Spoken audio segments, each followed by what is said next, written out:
Di mana Kadin Indonesia mengusulkan agar pemerintah dapat memberikan subsidi langsung kepada para pekerja, salah satunya berupa subsidi gaji.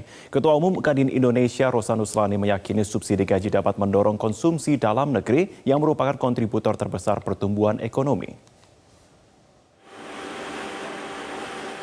Pandemi COVID-19 telah menghentikan sebagian besar kegiatan usaha di berbagai sektor.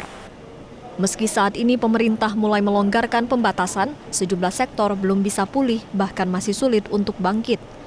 Ketua Umum Kamar Dagang dan Industri Kadin Indonesia Rosan Roslani menyebut dunia usaha membutuhkan stimulus yang spesifik untuk masing-masing sektor.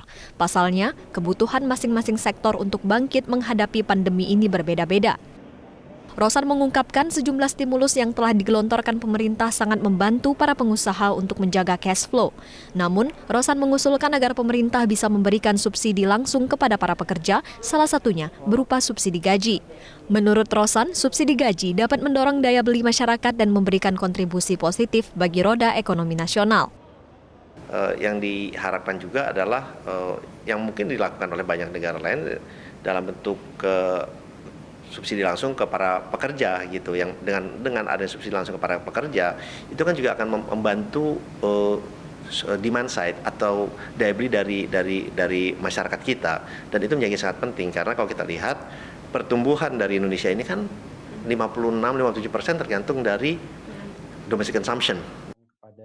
Ekonom Indef Bima Yudhistira menilai stimulus langsung kepada para pekerja salah satunya melalui gaji ke-13 dapat mendorong konsumsi rumah tangga.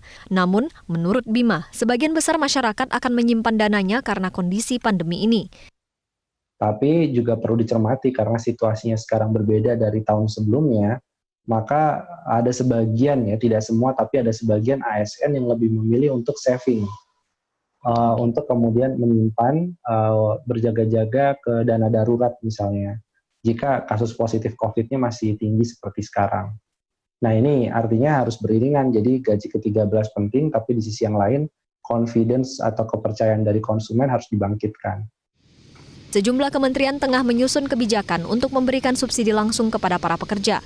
Kementerian Pariwisata misalnya tengah mengajukan pembebasan PPh 25 untuk perusahaan pariwisata dan ekonomi kreatif kepada Menteri Keuangan. Subsidi lain yang juga diajukan antara lain subsidi listrik bagi pengusaha dan bansos tunai bagi pekerja ekonomi kreatif dan pariwisata. Dari Jakarta, Mercy Wijaya, Augustin Lawrence, Metro TV. Nah, jangan lupa untuk subscribe YouTube channel Metro TV News dan juga nyalakan notifikasinya.